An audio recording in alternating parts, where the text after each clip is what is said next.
दोस्तों आज हम बात करने वाले हैं एक ऐसे व्यापार की जिसने रूस और यूरोप दोनों को फायदा पहुंचाया और भारत को यूरोप का सबसे बड़ा फ्यूल सप्लायर बना दिया। तो आइए जानते हैं कैसे भारत इस ट्रेड में इतनी महत्वपूर्ण भूमिका निभा रहा है। दरअसल यूक्रेन युद्ध के बाद पश्चिमी देशों ने रूस पर आर्थिक प्रतिबंध लगा दिए, खासकर उसके तेल और गैस सेक्टर पर। यूरोप ने रूसी तेल पर प्रतिबंध लगाया ताकि रूस की अर्थव्यवस्था पर असर पड़े और उसके पास युद्ध के लिए फंडिंग कम हो जाए। इन प्रतिबंधों के तहत दिसंबर 2022 में एक प्राइस कैप भी लगाया गया, जिसमें रूसी तेल को $60 प्रति बैरल की कीमत से कम पर बेचना अनिवार्य किया गया था। लेकिन इन प्रतिबंधों में एक लूप होल था। यूरोप और G7 देशों ने रूसी तेल पर प्रतिबंध तो लगा दिया, पर उस तेल से बने रिफाइंड प्रोडक्ट्स पर कोई प्रतिबंध नहीं था। यानी जो देश रूस से तेल खरीदते हैं और उसे रिफाइंड करके डीजल, पेट्रोल जैसे प्रोडक्ट्स बना रहे हैं, वे इन्हें यूरोप और अन्य देशों को बेच सकते हैं।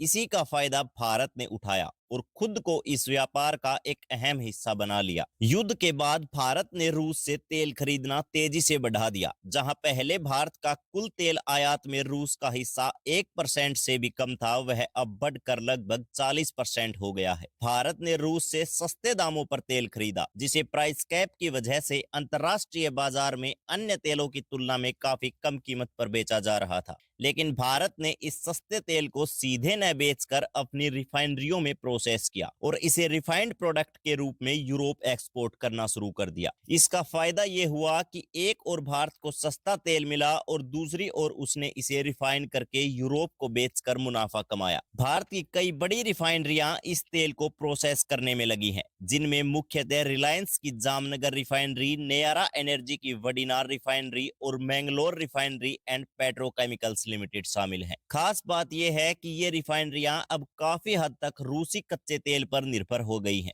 रिपोर्ट के अनुसार 2024 के पहले 3 तिमाही में यूरोप को भारत से तेल प्रोडक्ट्स का एक्सपोर्ट 58% तक बढ़ गया है। इससे पता चलता है कि भारत के माध्यम से रूस का तेल यूरोप पहुंच रहा है और इस व्यापार में भारत का रोल कितना महत्वपूर्ण हो गया है। यूरोप की एनर्जी जरूरतें अब भारत के इस एक्सपोर्ट पर काफी निर्भर हो चुकी हैं। रूसी तेल पर प्रतिबंध के बाद यूरोप को एक स्थिर फ्यूल सप्लायर की तलाश थी और भारत ने यह जगह भर दी। इससे पहले यूरोप भारत से लगभग 1,54,000 बैरल प्रतिदिन डीजल और जेट फ्यूल आयात करता था, लेकिन अब ये मात्रा लगभग दोगुनी हो गई है। यूरोपीय थिंक टैंक की रिपोर्ट के अनुसार यूरोपीय यूनियन के देशों ने पिछले 13 महीनों में भारत से 8.5 बिलियन यूरो के तेल उत्पाद खरीदे हैं। ये रकम यूक्रेन को सहायता देने की यूरोपीय यूनियन की सालाना प्रतिबद्धता के लगभग 68% के बराबर है। यानी जितनी मदद यूरोप यूक्रेन को देने का वादा कर रहा है, उतना ही पैसा वह रूसी तेल उत्पाद खरीदने में खर्च कर रहा है। रूसी तेल पर लगे प्राइस कैप और प्रतिबंधों से बचने के लिए एक और नया तरीका सामने आया है, जिसे शैडो टैंकर कहा जाता है। ये पुराने टैंकर होते हैं जिनका मालिकाना हक और नेचर पूरी तरह से छिपा होता है, ताकि उनके जरिए रूस अपने तेल को बेच सके।